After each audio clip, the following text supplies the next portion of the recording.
This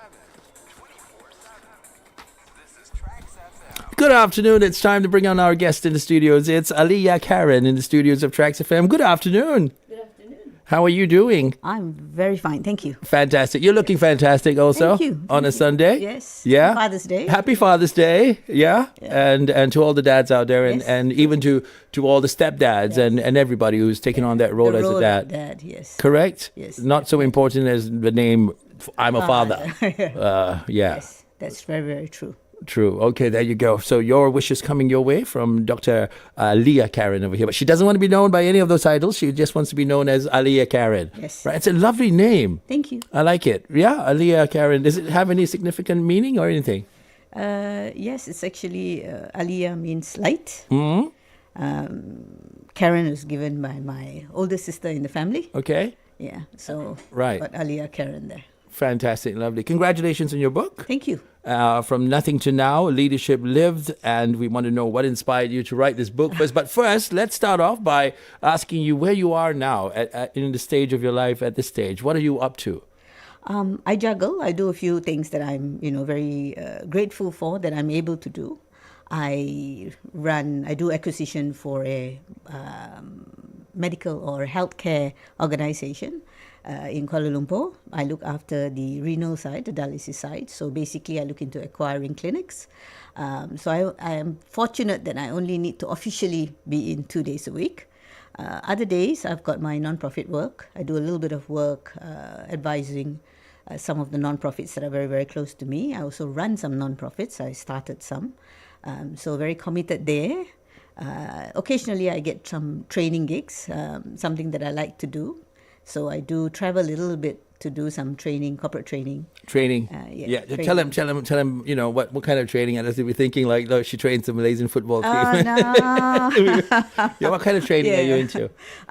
Mostly essential skills, soft skills as they were, previously known. I'd rather call them essential skills. So a little bit of SWOT analysis, looking into the organization itself, management, structure, a little bit of change. I won't say leadership. That's not one of my favorite words, actually. But more managing the context of an organization and where does it go next? What kind of level do we want to bring the current organization to? Which level do the CEO or the HR wants, and then try and map something out for them to go gradually, slowly, especially for middle managers. That's my favorite part of, like when you say, who do I train, sort of. I really like to train middle managers and give them that opportunity to go up the ladder and what it takes. And, and then I'm able to share along the way lessons that I've learned. I'm a rank and file person, so I like going down that road again and helping them out. How important is this kind of training? Do people realize the importance?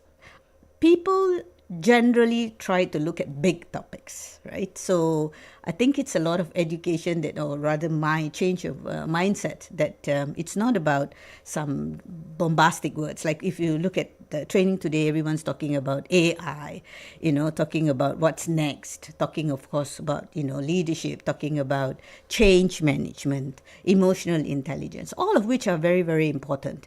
I personally think that we should not forget the basics, and I think they are very, very important. The fundamental basics of who you are as a executive, as a manager, of how you go up the rank and files, and the values that you hold, because the rest of it is something that you can learn. And today, with social media, with AI at your fingertips, you are able to learn pretty much fast all these, whether it's some structures, whether it's some templates that come out for you and how you use and how fast you can do everything.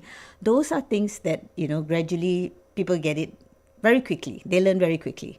You read some books and you'll find out all sorts of methodologies, all sorts of methods, and shortcuts of doing this and that. I'm personally holding on to your values of you being who you are in management, as a manager, the role that you're supposed to play, the honesty, the integrity.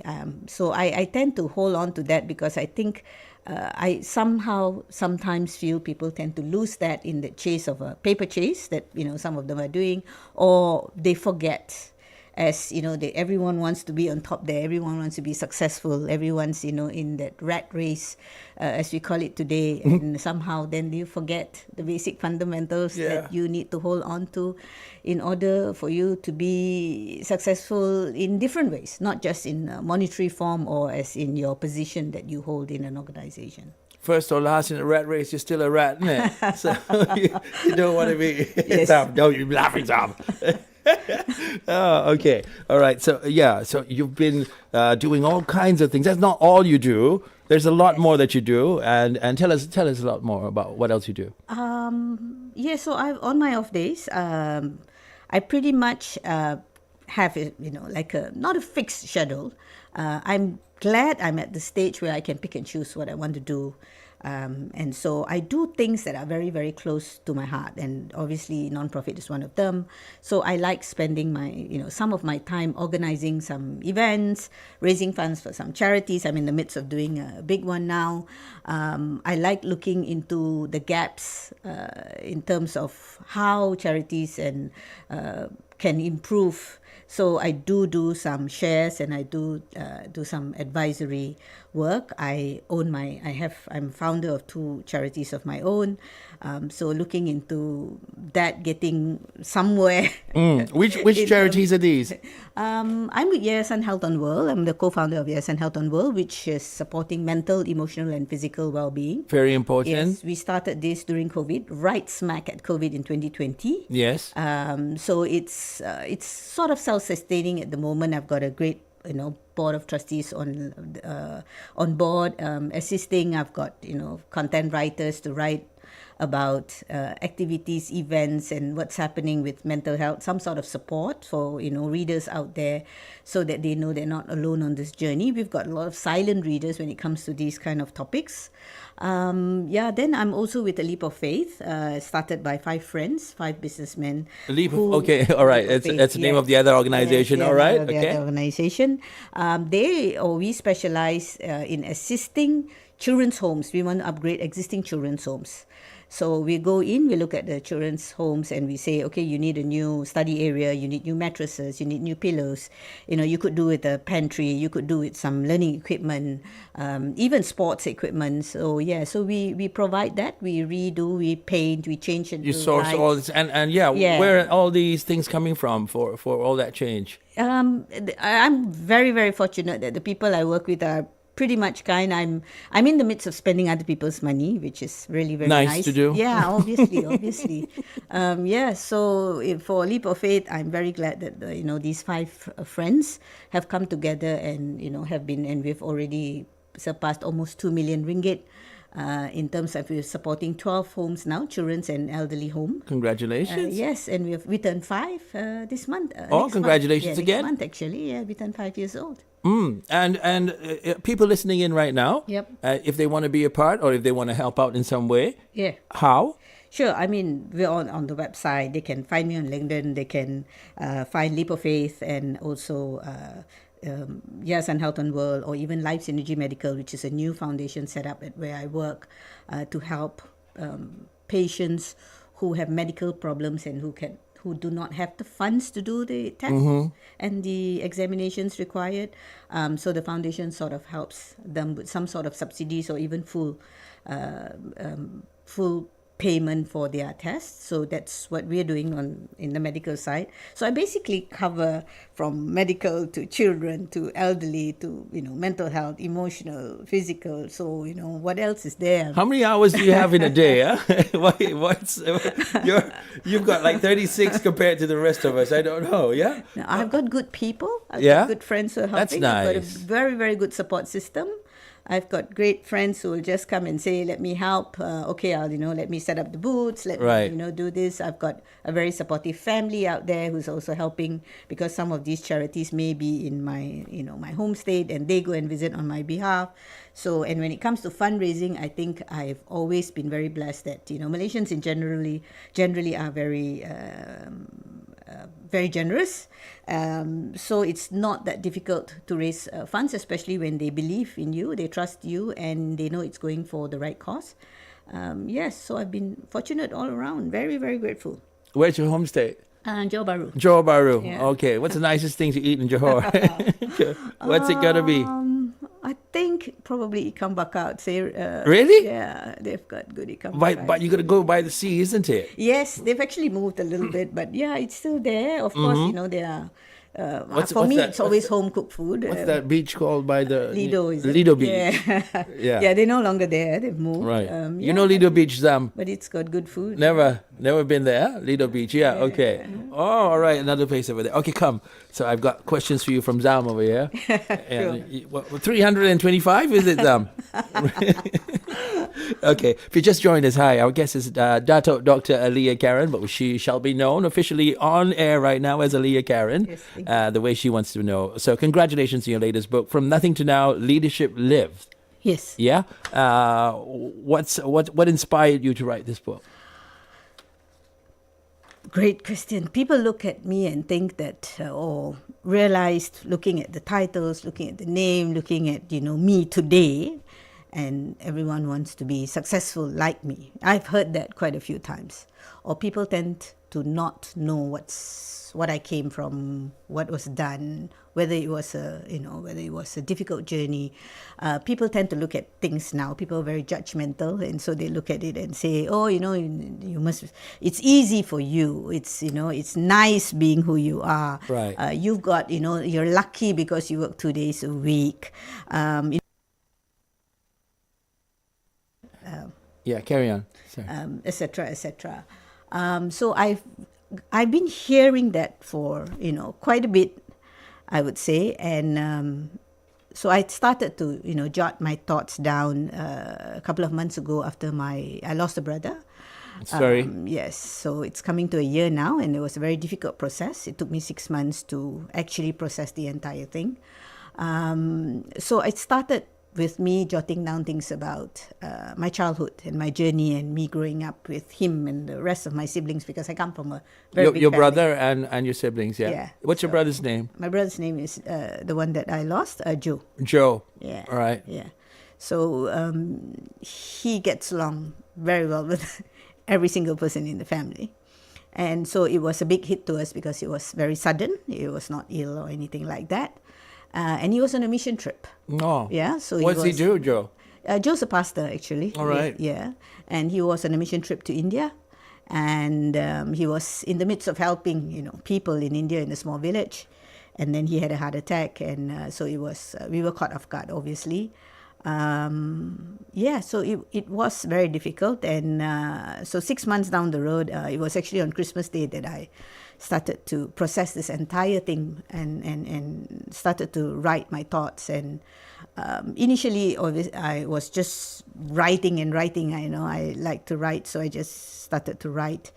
And I realized at probably on the third week of writing, bits and pieces, that I had gone through a lot, yes. But then again, I also wanted to give tribute to, looking back now, the people who helped me to get where I am today. I don't think I have done that. And I think a lot of times we tend to forget the people who, journeyed with us through thick and thin, whether it's family, whether it's friends, etc. And then I also realized that I've went through a lot, and it was more the little things that, on hindsight, I'm thinking, no, it was a stumbling block, but, how did I go past that? It was, I fell too many times. How did I, get up? How did I get to where I am today, right? And I never thought about it previously, because when you take me on probably to do a job, I'm looking forward. I'm looking at what it is now and thinking, okay, this is what I need to do, whether I go, whether it's by social media, ChatGPT or AI, whatever, and I'm trying to say, okay, I need to do this, right? So I'm always looking forward on how to do things best. But this round, it was about reminiscing, 20 years, 30 years before, and saying, how did I get here? And, who are the people who helped? What were the lessons I learned? And the book Leadership, it's not looking at some guru and telling you how to do what is leadership all about.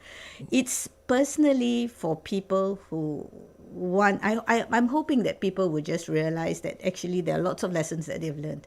Simple things. It does not need to be a huge thing, right? And if only they could stop, pause, ponder, and look at these lessons and say, who was with them when this thing happened, or what did they learn from it? How can we improve that? Can we make it better? And then share those stories. I think that's where I was coming from. I just wanted to share that journey of, yes, I fell. Yes, people like to write success stories. But then it must have come from somewhere. So I chose to go the other way around and say, this is how it was and how I started. Very vulnerable. Yeah. I say, Ironically, it's actually nice to read, that you went through a lot of bad things. Yes. It's nice to read you went through a lot of bad things because of where you are now. Now, yes. And the person that you've become through all Yes. those journeys that you've gone through. And to let other people out there also know that, look, you're going through a rough patch. Yep. And if you think you got it bad, yes, and it won't last forever. Right, so it's about what you're going to do next. Mm-hmm. Who's going to help, or do you want to reach out to someone and be humble enough to learn, be humble enough to ask, or just. I think we are so caught up in what's next, right, that we forgot to look back and see what we went through. And for me, it's very humbling because I want to hold on to that. I don't want to forget my past. I'm forever reminding myself that, if it wasn't the past, I don't think I would be where I am here now. If it wasn't for the people that helped, I don't think I would be strong enough today. And my feet are very grounded, and I want it to stay a reminder to stay that way. Right. Yeah. Okay. For listeners who haven't read it yet, what is the book about? It's about my journey of self-realization that leadership is not what everyone makes it out there to be. Because when someone says leadership, I honestly, the past few years, people have been saying, come for leadership conferences, speak at leadership. And I really don't understand, because to the man on the street, what is leadership? So I thought about it long and hard when I was writing the book. And to me, I felt that leadership was being honest. Leadership is when you are your authentic self, when you are able to admit going down the rough patches and what you went through. It's a very humbling experience, what you've learned. So that's why, the lessons are there in every chapter. So I share my stories to tell you the difficulties. It's not about whether I was poor or whether I did not have the opportunities. I think it's mostly being thrown into that many situations throughout my life, my working journey, friendships, relationships, and the losses that came with it, the difficulties that I faced, the friends that I lost, being sabotaged, all the things that Sabotaged by the friends you should have lost.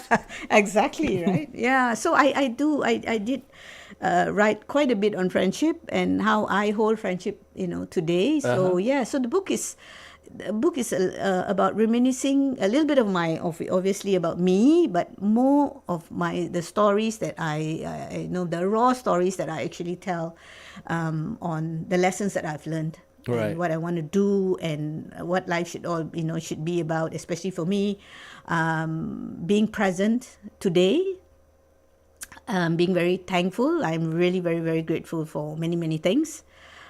So I tend to downplay and downsize everything that's not going very well, or the difficulties, or even work, I tend to downplay that because there's so much more good that's happening, and I want to focus on that rather than, yes, I do admit, that it's not so easy at work, or there are ups and downs, and everything else is going. We are human beings, and you can't live without people. So naturally, you're going to have all sorts of people around you. Yeah. And around How you. do you get rid of the useless ones?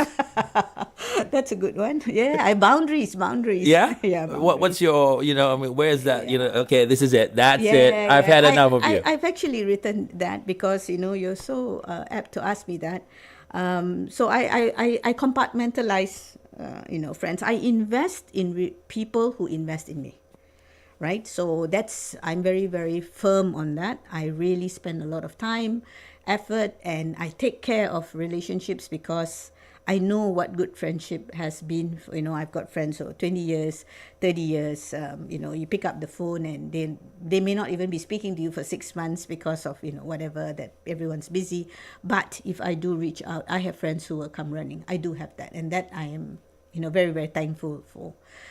It's just like, it's as simple as that. So I compartmentalize and I say in my book that you have acquaintances, the people you work with are your colleagues, and then the people you meet once in a while are your acquaintances, business partners, etc. And then you have friends that you meet very often and you laugh and you go for a movie together and you enjoy each other's company. And then there are real friends who don't even need to say anything but who's just there, who don't judge you, and they're just waiting for you to fall because they will be there to catch. So yeah, and it's boundaries that I have is because I have come to realize, especially the last COVID onwards, that my mental health is very important to me. So if it's going to cost me heartache, headache, pains and discomfort, it has to go. Right. So that's where I then say, okay, I may forgive, but stay in your lane and I'll stay in mine, and I wish you the best, but that door may not be open again. Okay. All right. She doesn't want to say it. Yeah. All right. Okay. The title is very intriguing. What does From Nothing to Now mean to you personally? It's not, when I say nothing, I think people tend to think that reading the book that, I've got some feedback saying, nothing meant that I had nothing. You had nothing, huh? Yeah, but to me, no. I think nothing was because when I started and when I, along the journey of growing up, I did not have any mentors. I did not have a roadmap. I did not have any people to pull strings for me. Why was this? Why? Why? Because I think basically I grew up as the youngest in the family, and apart from the rest of my siblings, I grew up a loner. Right. Yeah. Everybody else was older than you. Yes, everybody else was older. Everybody else was out when the gaps are very, very big, and we're talking about 4 or 5 decades ago. Obviously, without telling you my age. So 32. it's exactly. Thank you. So parents today and parents then were totally different. Of course, I'm very grateful for my parents, but it is what it is. It was what it was back then, and they, there was no hugs or cuddles, or the rotan was our Yeah, you companion. spoiled fellas today. Yeah. Yes. Spare the rod and spoil the child was how my mom always believed. And my dad didn't say much. He said very little, and it was a lot of gestures. If it was not happy, he was just staring at you. So I knew in my late teens, early 20s that there was no one going to come and rescue me. My life was my life, and I had to live the way that I needed to, and if I fell, I needed to pick myself up. Today I'm a mentor to quite a few people, so I think people are very fortunate and lucky that they have coaches, you have mentors, you have social media to go and ask all these questions If they even bother to. If they even bother to, Right. But I did not have it back then, so it was just being thrown into the deep end of the sea and say swim. Or you'll drown, like you didn't have really much choice. So for me, nothing meant there was no roadmaps, there were no people, there was no hand holding. Generally, I had to stumble, fall, get up myself, and bruised and take care of myself. Right. So that's my nothing. Obviously, now is not just who I am now, but what am I able to afford in terms of giving back to the community. So my now is the life that I lead, the purpose that I have. So that's my now at the moment. So that's where the title came from, Nothing to Now. And in between then and now, the things that I've learned and what I've lived through. And so I jotted those things down in the book. And hopefully there are some, inspirations for some people, or people who are going through rough patches will know that this is some sort of an inspiration to say it's not the end of the road. There is light at the end of the tunnel. And don't make the same mistakes I made. Like, at that point of time, I didn't have anybody. I didn't ask. I didn't know any better. But today, people can't really make those mistakes because there's so much of assistance out there. Whether even if there's good assistance out there, even on social media, or whether it's on the internet, friends, people who are there volunteering as mentors, as coaches, as, people that you can speak to, counselors, good friends. So take advantage of that. Use that, yeah? Yes, Use that to yes. benefit you, Definitely, yeah? definitely. What do you find such a waste nowadays? Like if you see some people who are just throwing their lives away, what do you find, it's like, you got just a few steps to take, perhaps. Yes. I think people give up quite easily. I think the blame game, feeling sorry for themselves, always saying that, it's life is not fair. I will tell you, I wrote that in the book, life is not fair. Learn to live with that. It's you make what you make out of your own life. And people out there should realize and know that you're living at this moment, and that's already a blessing, because there are many of them who don't have that chance. We lose a lot of friends and people at a very young age, right? And there are people who just don't have. Whether they are in homes, because I visit children's homes, I look at the elderly left, over there. I look at people who have been taken advantage of, people who have been scammed and lost everything. And here, there are, on the contrary, you have, another group of people, especially those who are in their 20s and their 30s, who constantly are complaining that it's not enough, what else is out there, or, it's not fair, things like that. And I'm thinking to myself, I feel like, shaking them, shaking them to the core to say, Chiquet is the word. Yeah, she wants to say chiquet, but she can't. So I'll say. chiquet, to say, wake up, no one's going to do anything for you if you're not going to help yourself. Yeah. So you have to start helping yourself, and people will help you along the way. Right. I like that. Like what you're saying about every day when you wake up is an opportunity to right what was wrong. Yeah, yes, and you don't want to take it. You just want to wake up and complain. Yeah. Yes. Okay. Was there a particular story or experience in the book that was especially meaningful? Good one. It's I would go with chapter 5. Chapter 5? I talked about me going back to doing my wanting to do a doctorate, landing right smack into COVID. The first day of lockdown of COVID was my birthday. After the world restarted, it's a title. Yes. Okay. So first day of lockdown, birthday at home, telling everyone, I gave everyone 2 weeks of holiday in conjunction with my birthday, not realizing that 2 weeks turned into 2 years, and everyone is probably cursing at me for having this giving them prolonged holidays. Right. But I think I learned really a lot during that time, not just academically, which is a totally different story altogether. But I learned personally. I did not know anything about whether it was Zoom or changing a background and why we're all going online to talk to each other. And then, looking at what was going on around us, and everything starting to crumble, people losing jobs, families splitting, people couldn't travel across, and, some people who lived alone really were alone, literally, right? And people who, including me, who said before, I like my quiet time, no longer liked our quiet time, because it was literally quiet. It was. Right. It was. So it was a huge learning thing for me. On top of that, I was, doing my doctorate at that point of time. So, again, I in chapter 5, I talk about that, the journey where I had the opportunity to pick up and do a lot of things, and I think a lot of things were thrown at me during that time, things that I did not bargain for. I did not want to set up another foundation. I did not want to be an advisor to a new foundation. I did not want to set up a social enterprise and do help scholars or university students.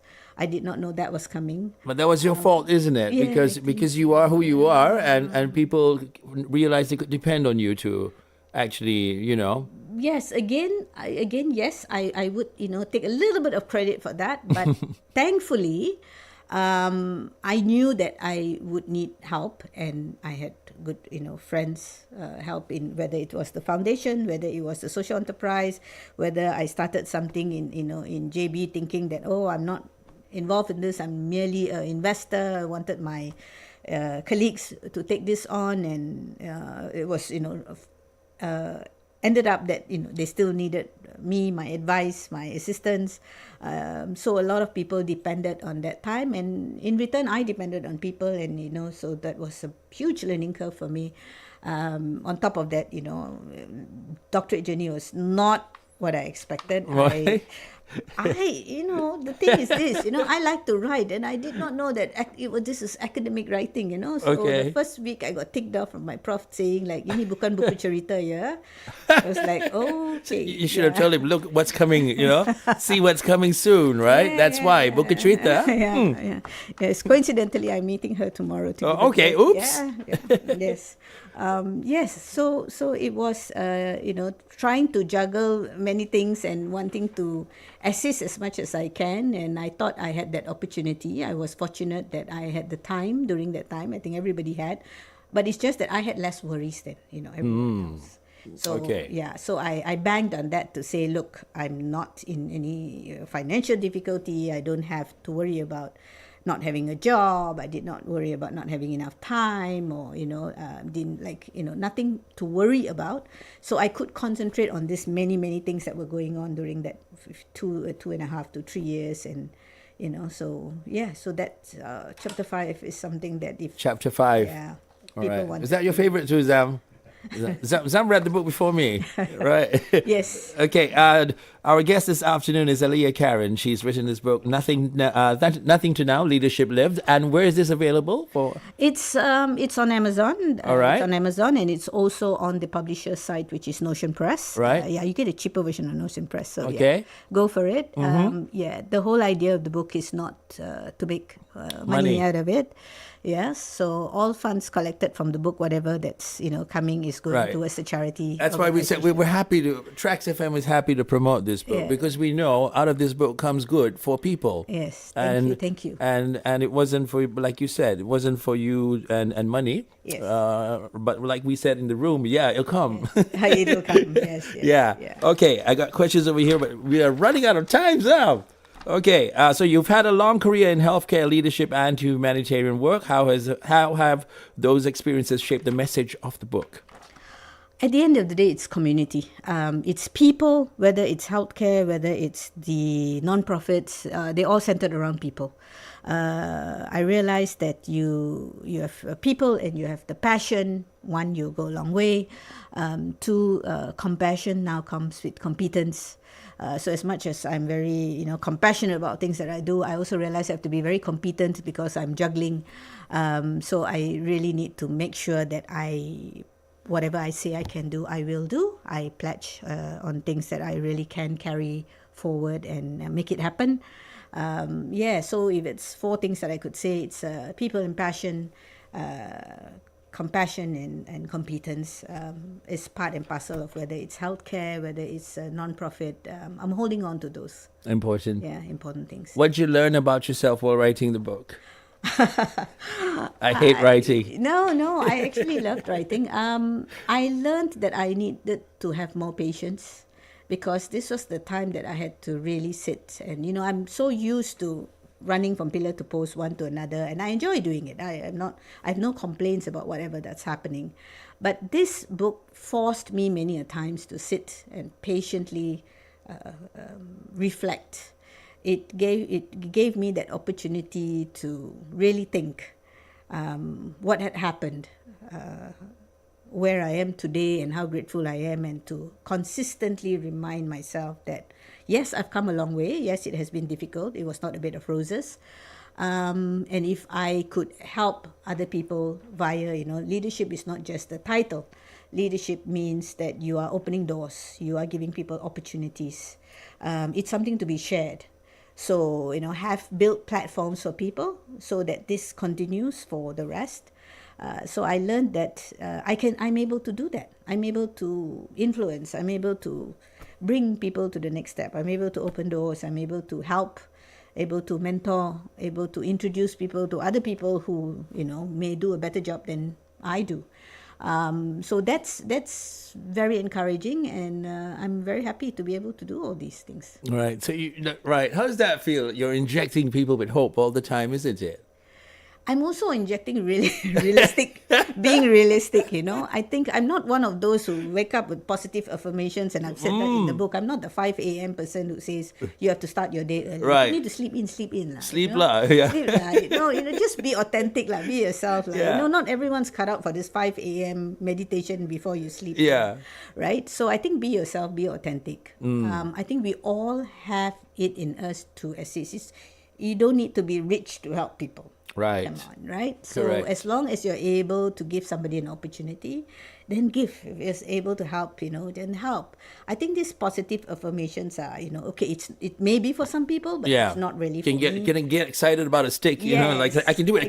Yes, But exactly. it's still a and then, stick. and then it's like how you manage these expectations and how you want to move ahead with what you want to do, what you want to achieve. Don't compare yourselves to the Joneses. Don't compare yourself to anyone. Live within your means. I see a lot of young people now going bankrupt. Yeah, bankrupt already. Yeah. So that's a bit scary. I was just reading an article. And they haven't about started it. working. Yes, because it's so easy to get a credit card today. Correct. Right? Yeah, so bill on pile on it. Right. So that's where I'm heading towards. Page 14. It's not where you start. It's how you rise from where you began. Yes. What's that about? I think it's Says it there. It's right there. It's really not where you start, because there's people who start things every day.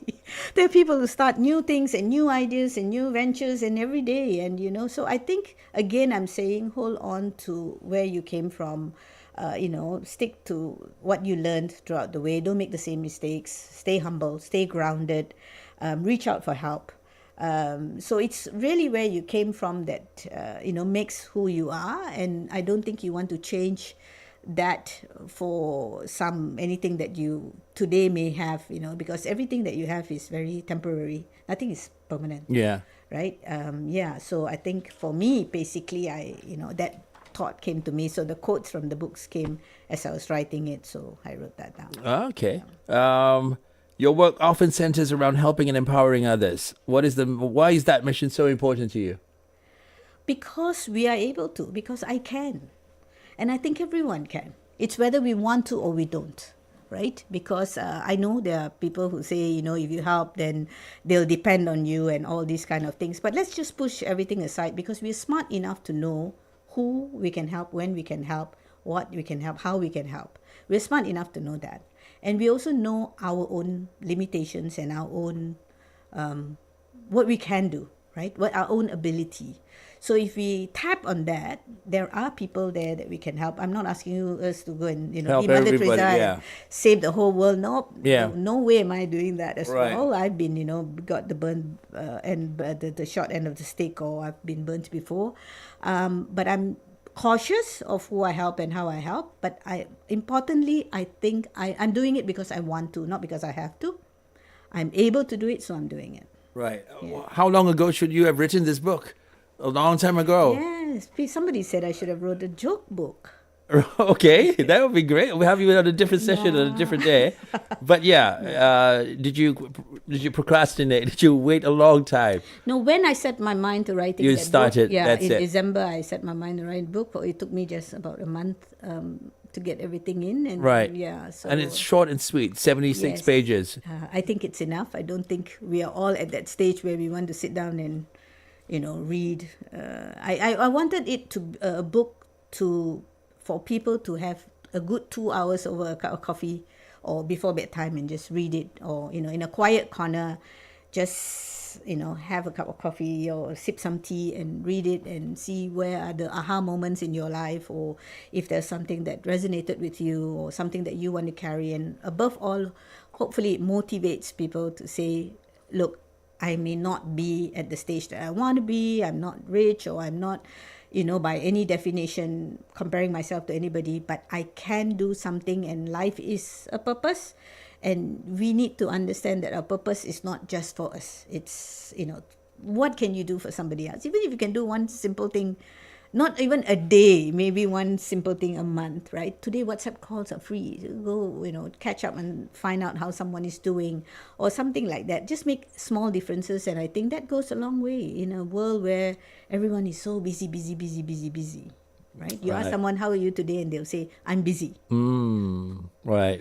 Yeah. It's like Father's Day and Cats in the Cradle, isn't it? Yes. Yeah. Oh, okay. It's nice to end on that note over there. Thank you so much. You're most welcome. Thank you for having me. It's so nice to have you in the studios also. Yeah. And your book can be found where again? It's on Amazon. Amazon? And it's also on Notion Press. Right. Yes. And if they want to look you up for other things, for engagements, for speaking engagements. Yeah, they can find me on LinkedIn. I'm on LinkedIn. Okay. Yes, under Aliyah Karen, of course. All right. Yes, so they can tap me there, and I'm sure it's easy enough to Google me. I've got my own website, so I'm sure they can go and read a little bit more about me. Mm-hmm. And yes, and invite me. I'm more than happy to. And if that topic doesn't suit me, I've got umpteen friends who do a great job at. I've got many people I'd like to throw under the bus. Oh, wow. What's next? What's your next plan? What are you going to be doing next? At the moment, I am contented with things that I'm, doing. I'm not going to take on more, but You became a DJ for a while yes, just now. I did. Oh, it was awesome. Anyone She wants was to playing be the a music DJ? earlier, folks, if you don't know. Yeah. Yes, it was very nice. At the moment, I have got one extra thing to do, which is I'm organizing this something for charity, for two charities that I'm closely knitted to. Alvin Neto is a young, passionate guy who wants to break the World Guinness Book. record. Yes, Yeah. Guinness Book of Alvin Neto. Yes, Guinness Book of Records, and that's happening on the 1st and the 2nd at UNITA International University, who is the sponsor of the venue sponsor. He is going to attempt to beat the world record, which is at 14,700 box jumps, 60 cm high box jumps. Wow, not easy. Current record is at 22 hours and 15 minutes, if I'm not mistaken, and he's planning to do it below that. So yes, we are rooting for him, and That's nothing like what, goes to him. non-stop, just jump. Yeah, probably if he hits numbers that he thinks that he can in an hour, he might get a 2-minute breather or something. Right. Yeah. Still, So wow. Yes. Even So, doing one jump. yeah, so it's going on live, and it's and we're also having booths out there. We invited the children's homes, the children to come for some activities. Right. So we've got friends, we've got family coming to. So people are invited to go. Yes, by all means. All right. And this is where again? At UNITA International University in Kelanajaya. Okay. It's on the 1st of August. Kickoff time is at between 2 to 3, but people can start coming in and get their lunches and join in some activities and events from as early as 11 in the morning on a Saturday. And as God willing, he beats the record. We will probably be ending and making that announcement somewhere around noon the following day, which is on the 2nd of August. Yes. What day is the 2nd of August? It's a Sunday. It's a Sunday. Oh. So it's over the weekend. I'll be Saturday and working. Sunday. I'll be working. Please come tell me. Yeah, yes. I'll Saturday be and excited Sunday. to know. Yes. Yeah, and we'll talk about it on air. Yes, obviously. Yes, I'll tell him that. Lovely. Yes. And we wish him all the best too. I will do that. And we wish you and we thank you.